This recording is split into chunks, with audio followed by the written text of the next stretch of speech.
মানুষ বলে শীত মানেই আনন্দ, শীত মানেই খুশি। আমি বলবো কোনোটাই না, মানে শীত আমার মোটেও ভালো লাগে না। হ্যালো এভরিওয়ান, আসসালামু আলাইকুম। শিউলিস ফ্যামিলি থেকে সেই ভর দুপুরে চলে এসেছি আপনাদের শিউলি আপু একটা রেসিপি নিয়ে।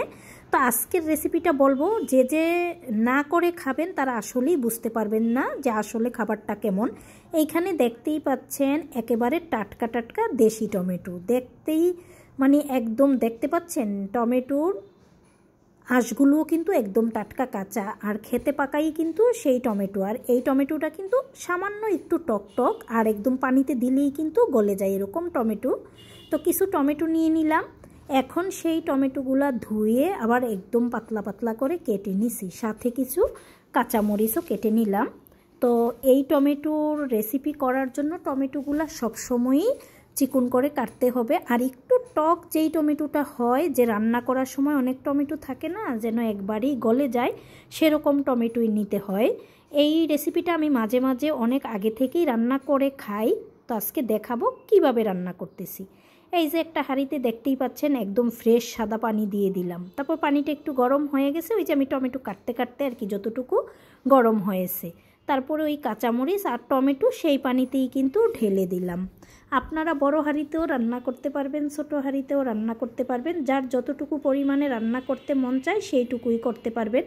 তারপরে একটু পেঁয়াজ কুচি দিয়ে দিলাম, তারপরে পরিমাণ মতো লবণ দিয়ে দিব, মানে যেই পরিমাণে এখানে পানিটা দিব পরবর্তীতে সেই পরিমাণেই লবণ দিব, সেই পরিমাণেই একটু হলুদের গুঁড়া দিয়ে দিলাম। তো দেখা যাক আর কি দিই, সামান্য একটু কিন্তু সাথে মরিচের গুঁড়াও দিছি, অল্প মরিচের গুঁড়া, যেহেতু কাঁচামরিচ দিয়েছি কিছু কেটে, আবার বাচ্চারাও খাবে, বেশি ঝাল করা যাবে না। তারপরে এই যে হাতলের সাহায্যে নেড়ে চেড়ে একদম হলুদ মরিচ তারপরে লবণ সব কিছু মিশিয়ে দিলাম আর কি। তো এটা বলক চলে আসুক, তারপরে দেখা যাক কি করি আর কি।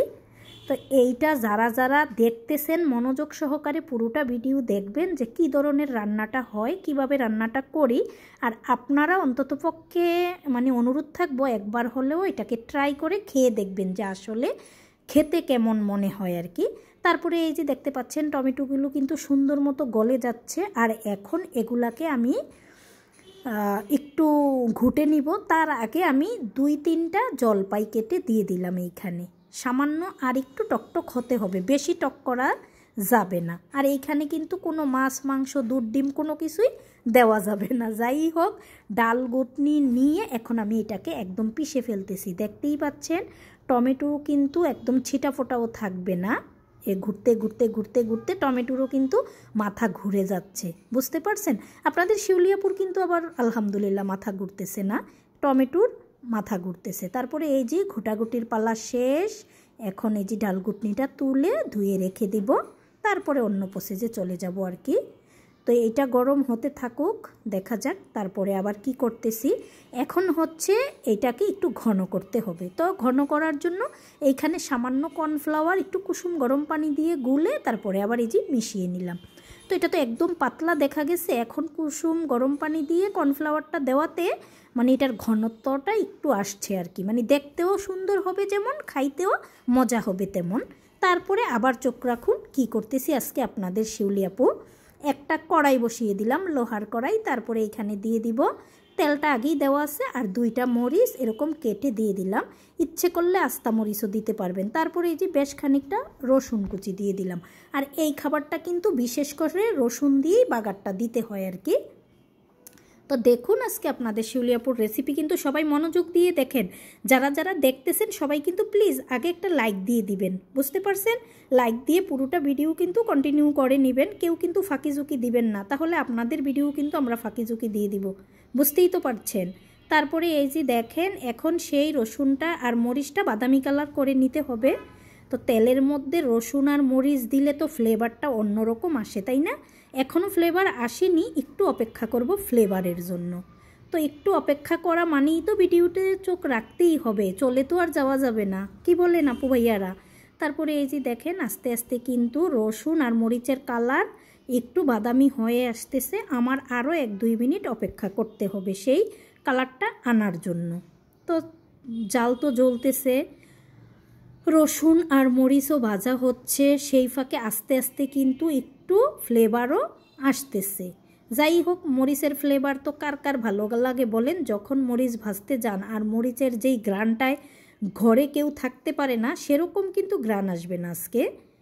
তো একটু অল্পই আসবে গ্রানটা। এখন আরও ফ্লেভারের জন্য দিয়ে দিলাম কয়েকটা আস্ত পাঁচফোড়ন।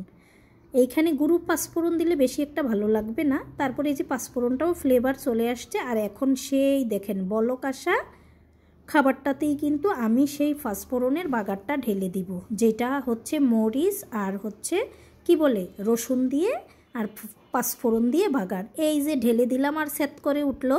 কেউ কেউ বলে এরকম ডাল বাগার দিলে নাকি ছেদ করে না উঠলে নাকি ডাল মজা হয় না। আমি বলবো পুরোটাই মিথ্যে কথা। যাই হোক, সেট করুক আর না করুক, ডাল তো মজা হতেই হবে। আর এটা এমন ধরনের ডাল মানে যারা খাবে তারাই কিন্তু এইটার বলবো ফ্রেন্ড হয়ে যেতে পারবেন। তারপরে আবারও চোখ রাখুন, সাথে এটার কি অ্যাড করে নিব। আর একটু থাকতে হবে আপনাদের এই ভিডিওর সাথে। তো আজকে আপনাদের শিউলি আপুর কী মনে হলো আর আপনাদের জন্য কি রেসিপি নিয়ে আসলাম, সবাই যদি মনোযোগ দিয়ে না দেখেন তাহলে কি হবে? তো এই তো আস্তে আস্তে করে কিন্তু ভিডিওর শেষ পর্যায়ে চলে আসতেছি। আরও কিন্তু কিছু অ্যাড করা বাকি আছে। তো এখন যেটা দিব সেটা দেখে কিন্তু কেউ অজ্ঞান হয়ে যাবেন না। এইটুকু হলো গিয়ে সামান্য একটু চিনি। তো এখন একটু চিনি দিয়ে দিলাম। চিনিটা দেওয়ার কারণ হচ্ছে এখানে যেই পানিটা দিয়েছি, পানিটাতে যেই কর্নফ্লাওয়ারটা দিয়েছি, এই চিনিটার কারণে এটা খেতে গেলে আলাদা একটা টেস্ট চলে আসবে। তারপরে এই যে দেখেন আবারও সুন্দর মতো কিন্তু একদম বলকাচ্ছে, উল্টাচ্ছে, পাল্টাচ্ছে। তারপরে তো ওই যে যেই কাজ সেই কথা, ধনিয়া পাতা ছাড়া তো আবার জমবেই না। তারপরে আবার ওই যে দিয়ে দিলাম ধনিয়া পাতা। তো এখন ধনিয়া পাতা দিয়ে আরও 1-2 মিনিট জাল করতে হবে। তারপরে আমি চুলার জাল নিভিয়ে দিব। বুঝতেই পারছেন আজকে কেমন ধরনের ডাল রান্না করতেছি। লাখ টাকার ডাল কিন্তু আজকে রান্না করতেছি না। এইখানে বেশি হলে কয় টাকা খরচ হয়েছে ভেবে দেখুন তো। কয় টাকার টমেটো, কয় টাকার আগুন আর কয় টাকার পানি। বুঝতেই পারছেন কেমন ধরনের রেসিপি।